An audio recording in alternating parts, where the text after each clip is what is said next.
I just shouldn't have children, right? Yeah. Welcome back to Halloween in the Middle, everybody. Today, our movie in the middle is The Exorcist Believer.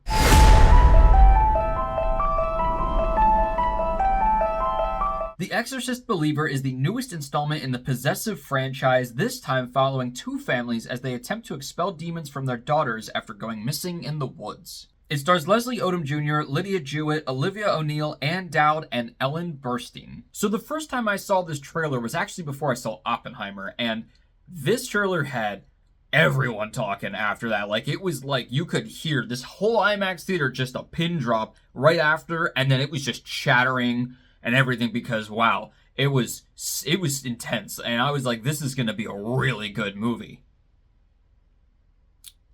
So starting off with the highs, I think the definite best high of this movie is obviously the girls. That sounded really weird. The children who are possessed. That's not better. They are just absolutely scary. One demonic possessed girl in a horror movie is scary. Two is just a downright nightmare.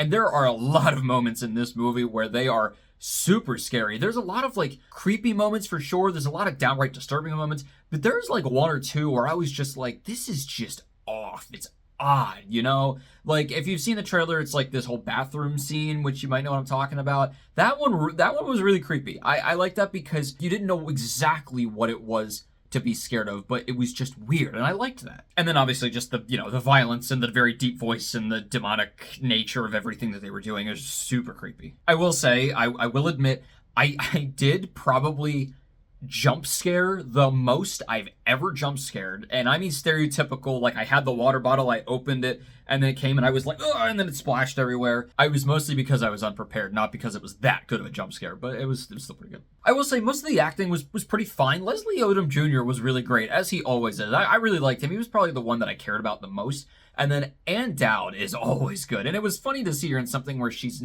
like, especially like a horror thing where she's not the villain or somebody to actually be afraid of, but she's kind of there to help. I just think she's great in everything that she's in. I would love to work with her if I could. Also, there is an angle to this movie in particular that I haven't really seen in any other demonic possession movies in general. Like, I've only seen the first Exorcist. I haven't seen anything else besides that in the franchise. But like in any demonic possession exorcism movie, I haven't really seen this angle, and I won't go into specifics, but it has to do with mostly just the emphasizing the importance of community in faith and of the people and the people coming together, not just of looking to a priest for an exorcism or like experts. It's like we all could do this if we come together. I haven't really seen that as much, and they really emphasize it in this one, and I thought that was kind of a cool angle to go with. And lastly, I just have to say, there is a decision that they make at the end that I do respect. It is a ballsy one, and not one that you see much of, so I was pretty surprised. For a second, I thought it almost didn't happen.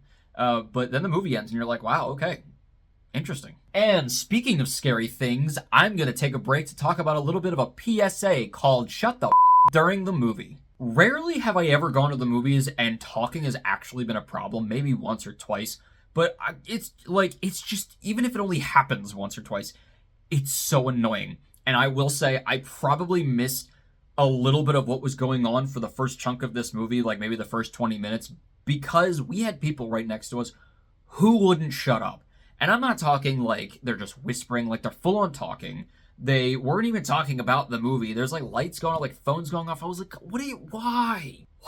So I can't believe I have to say this, but apparently I do. If you want to talk during a movie, like with your friends, or you want to have freedom of movement and getting up and doing stuff with your friends, that's totally fine.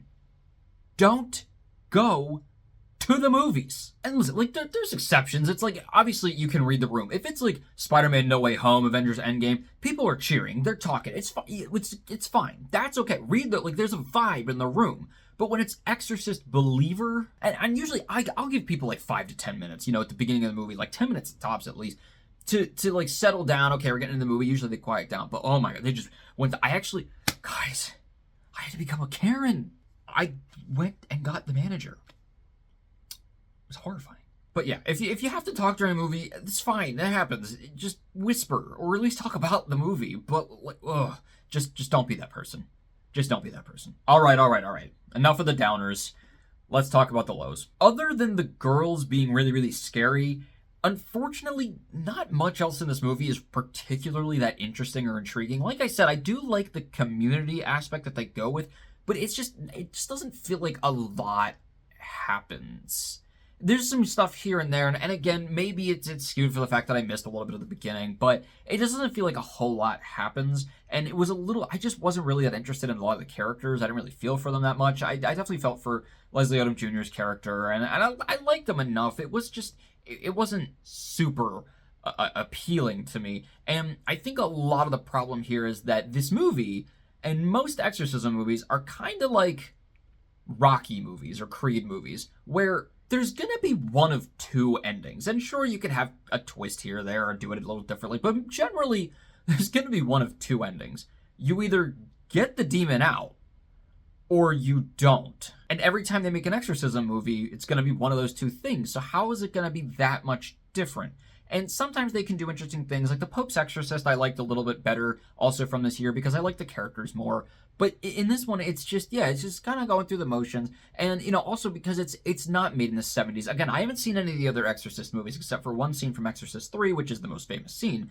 But it's not gritty. It's really smooth and it's well shot and everything, which is fine. That's good. We want that in the movie, except, I don't know, something about exorcism, it's supposed to be gritty and dark, and like, I don't want to see that, and it feels like I shouldn't be watching this. I'll give that to 70s movies. They do that really, really well. But I think the biggest offender of this movie is, funny enough, the smallest part of the movie, which is sadly the use of Ellen Burstyn back as her character from the original. I honestly forget what the name is. She did not want to come back for this movie, apparently, and she kept turning it down, like every offer they gave her, because she didn't like the script. And they kept offering, and finally they offered like a lot plus something else, and she finally said yes. I would be surprised if she was in like maybe 7 minutes of this movie. It's like 2.5 scenes of this movie she's in, and she's supposed to be that returning main character. Now, granted, this is a thing that a lot of horror movies have been doing. Honestly, reboots in general. They reboot it, they bring back the old people, they're in it kind of, it's more of a cameo, but they're enough, but you have to obviously give the attention to your new characters. Fine. But then what's the point of bringing them in at all? Like, just don't. I think Scream did this really well. Halloween did this really well. Texas Chainsaw Massacre did not do this very well. This also was just the stupidest because it feels so cash grabby and so like, ooh, she's in it, so go see it, go now. But what they do with her isn't even smart or good. The 7 minutes that she's in it is so stupid because they do something that's like that it wouldn't happen. It shouldn't happen based off of the context of like what she's been like for the last however many years in the universe of this movie. It just shouldn't have happened. And they have this really weird subplot. Like, it just, I don't know why they decided to do it other than it would bring people in. But I don't know. It's another Exorcist movie, and you have Leslie Odom Jr., and this trailer was really scary. You didn't need that. So, like, it was the weird, I don't know why they did that. Like, I don't know why they wanted her so bad if they weren't really going to put her in the movie. And if my thoughts weren't enough for you, actually, I went down to Florida to Halloween Horror Nights, which was super fun, by the way. The Stranger Things house was... But we're not here to talk about that. But I was visiting Jared, who's been on the channel before, and I got his quick thoughts, so check them out real quick. What's up, guys? We are here in Orlando to do Halloween Horror Nights. So last night we actually saw the new Exorcist movie, and Jared, what did you think about it?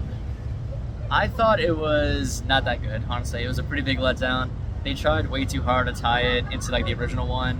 Ellen Burstyn was completely wasted. It really wasn't that scary, and it felt way too glossy and way too clean to be an Exorcist film.